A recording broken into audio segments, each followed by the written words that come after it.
এতিয়া আমাৰ ঘৰৰ ব্ৰেকিং নিউজটো কি জানে? আমাৰ ঘৰখন ধ্বংস হবলৈ কোনোবাই কালা যাদু কৰিছে আহি মেলি ব্লেক মেজিক কৰিছে। হেল্ল' এভৰিৱান, আশা কৰোঁ সকলোৰে ভালেই। আজি দুদিনমান ধৰি এই কথাটো মই ভিডিঅ'ত কওঁ নে নকওঁ ভাবি আছিলোঁ, কিন্তু যিহেতু সকলোবিলাক কথা শ্বেয়াৰ কৰোঁৱেই আপোনালোকক, গতিকে আজি আমি ভাবিলোঁ আপোনালোকক এই কথাটো শ্বেয়াৰ কৰিয়ে দিওঁ। হয়, এটা কথা একদম মানে আমাক হতভম্ব কৰি দিছে। আমাৰ ঘৰত বোলে কোনোবাই কালা যাদু কৰিছে। আপোনালোকে হয়তো ভাবিব এতিয়া আপোনালোকে বিজ্ঞানৰ যুগতো বুলিব এনেকুৱা কথাবিলাক বিশ্বাস কৰে নে? আপোনালোকেও চাগে হাঁহি উঠিছে শুনি মেলি। আমাৰো বিশ্বাস হোৱা নাই, কিন্তু যিমানবিলাক কাণ্ড হৈ গ'ল তাৰ পৰা যিজন জ্যোতিষৰ ওচৰত মানে দেখাবলৈ গৈছিলোঁ, তেওঁ যিখিনি কথা কৈ দিলে, আমি নোকোৱাকৈ যিখিনি কথা ধৰিলে, বিশ্বাস কৰিবলৈ বাধ্য হৈ যাওঁ। হয়, সমস্যা যেতিয়া হয় গোটেই সমস্যাবিলাক আমি বিজ্ঞানসন্মতভাৱে মানে বাস্তৱিকভাৱে সমাধান কৰিবলৈ বা কেলে হৈছে কাৰণটো বিচাৰ কৰিব লাগে।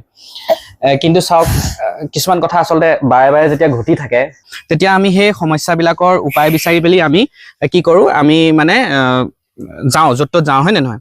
সেইবুলিয়ে আমি জ্যোতিষী এজনৰ ওচৰলৈ গৈছিলোঁ, আৰু তেখেতে আমি নোকোৱাকৈ আগতেই কিছুমান কথা এনেকুৱা ধৰণৰ কথা কৈ দিলে মানে বিশ্বাস কৰিবলৈ বাধ্য।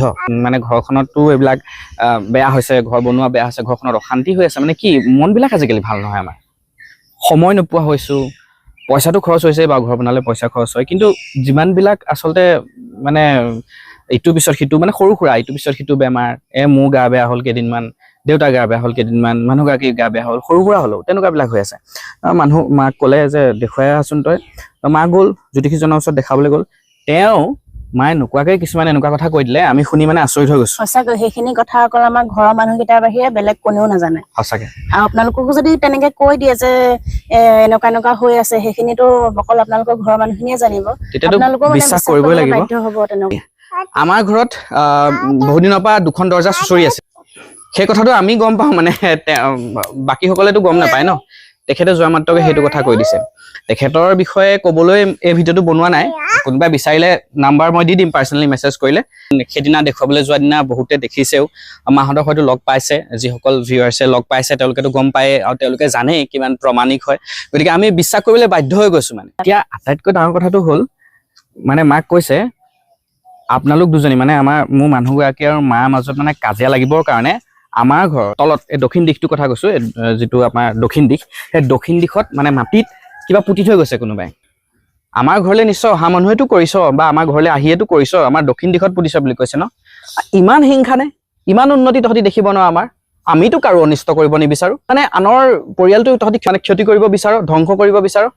মনত ৰাখিবি, তহঁতি মানুহৰ পৰা লুকুৱাব পাৰ, কিন্তু ভগৱানৰ পৰা লুকাই থাকিব নোৱাৰ। আটাইতকৈ ডাঙৰ বিচাৰটো ভগৱানে কৰে, ইয়াৰ প্ৰত্যুত্তৰটো পাবিয়েই।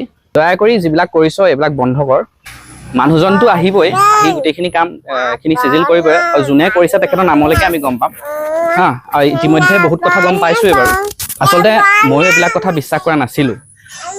এনেকুৱা ধৰণৰ ইনচিডেণ্ট আগতে এবাৰ মোৰ লগত হৈ থৈছে। মই যেতিয়া মাষ্টাৰ ডিগ্ৰী কৰি আছিলোঁ, কেতিয়াবা আপোনালোকক শ্বেয়াৰ কৰিম, তেতিয়া মই বহুত প্ৰমাণ পাইহে এইবিলাক বিশ্বাস কৰিছোঁ এতিয়া। গতিকে এই ভিডিঅ'টোৰ জৰিয়তে ময়ো আপোনালোকক, আমাৰ ভিউৱাৰ্ছসকলক অনুৰোধ কৰিছোঁ, আপোনালোকেও প্ৰাৰ্থনা কৰক। আমিও এটা মৰমীয়াল পৰিয়াল, আমাৰ পৰিয়ালটো মাত্ৰ সুখে শান্তিৰে থাকিব বিচাৰোঁ।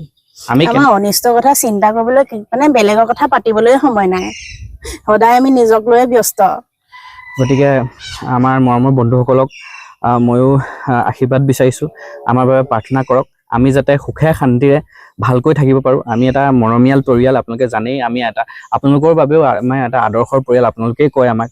গতিকে আমি সুখে শান্তিৰে আমাৰ পৰিয়ালটো ভালদৰে থাকিব বিচাৰোঁ, আমি কাকো অনিষ্ট কৰিব নিবিচাৰোঁ। আৰু আমাকো যোনেই কৰিছ এনেকুৱা ধৰণৰ কাম বন্ধ কৰ,